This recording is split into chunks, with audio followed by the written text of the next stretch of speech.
Hello everyone, you're watching cryptoTV, India's first 24/7 streaming crypto channel. I'm Vinita Chatterjee, leading you into the world of digital currencies. And here are the headlines.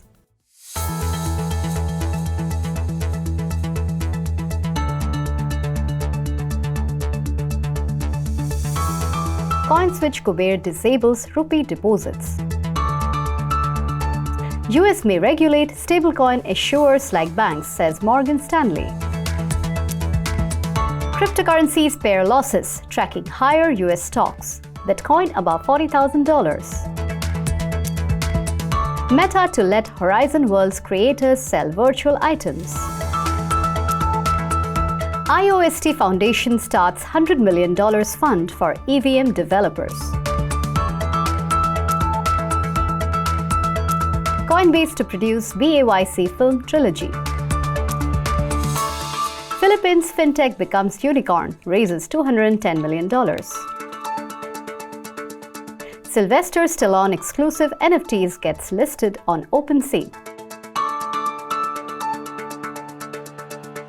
In what can be termed as discouraging crypto adoption to avoid regulatory retaliation, Indian crypto exchange CoinSwitch Kuber has temporarily disabled the Unified Payments Interface as well as all Rupee deposits on its application as of Tuesday morning.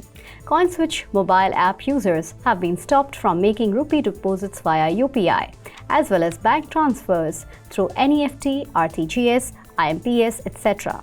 The move reportedly follows after multiple exchanges faced issues in recent weeks after e-wallet service provider MobiWik and partners cut off services to exchanges. The exchange, however, did not make any official statement on the latest development, while CoinSwitch users took to Twitter to ask the exchange as to why Rupee deposit was not working on the app.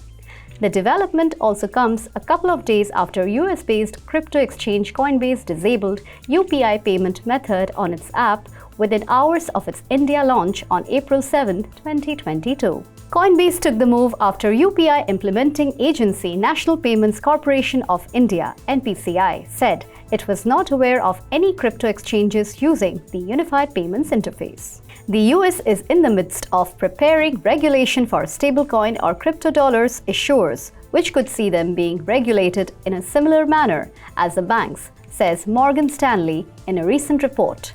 The regulations are being drafted by the US Treasury and the Congress after President Joe Biden signed an executive order relating to the future of digital assets with a focus on investigating a central bank digital currency or CBDC. The implications for the crypto markets could be far-reaching, as about 60% of Bitcoin and Ether exchanges are traded against a stablecoin.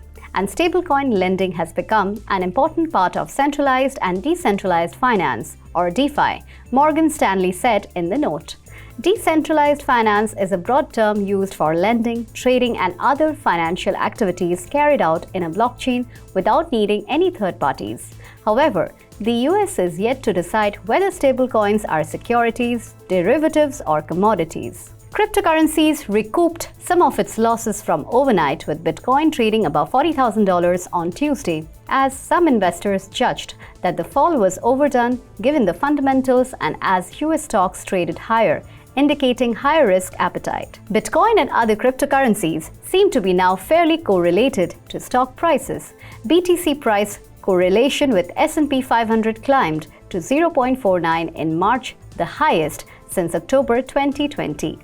The S&P 500 stocks traded up 0.8% and the Dow Jones index was higher by 0.75%. The tech-heavy Nasdaq futures were up a strong 1.3% in the early morning trades ahead of the release of US Consumer Price Index data. The largest cryptocurrency, however, traded below $40,000 earlier in the day ahead of the key US retail inflation data amid talk of a possible global recession.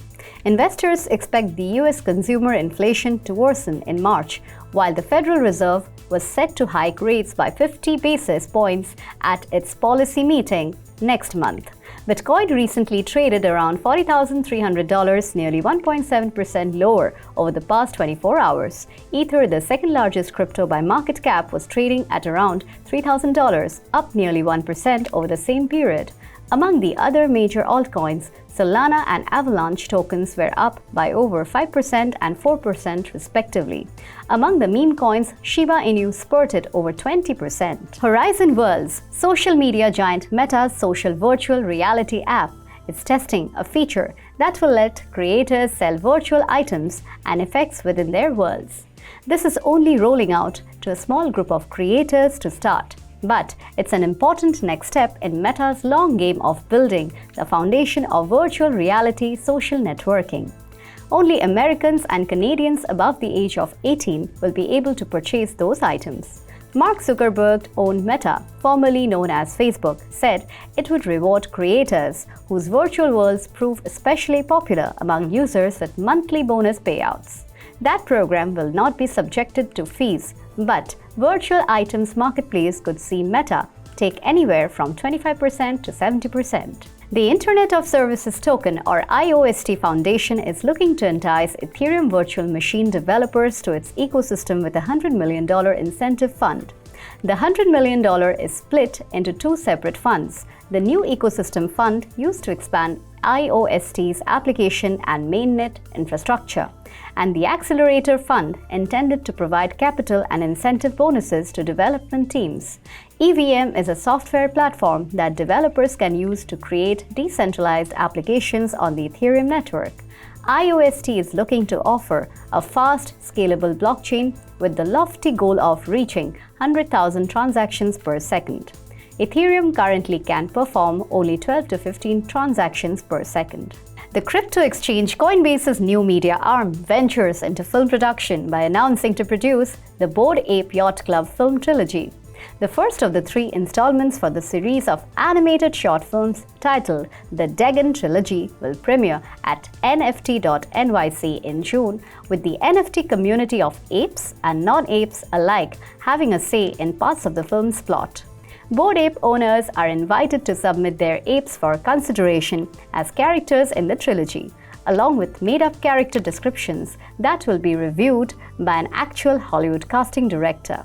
After their release, the films will be wallet-gated on the Coinbase website, with users having to create a Coinbase wallet before being able to view them.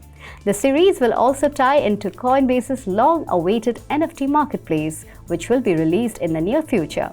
Mutant Apes, another Yuga Labs' own project, will also hit the silver screen along with other popular projects yet to be named.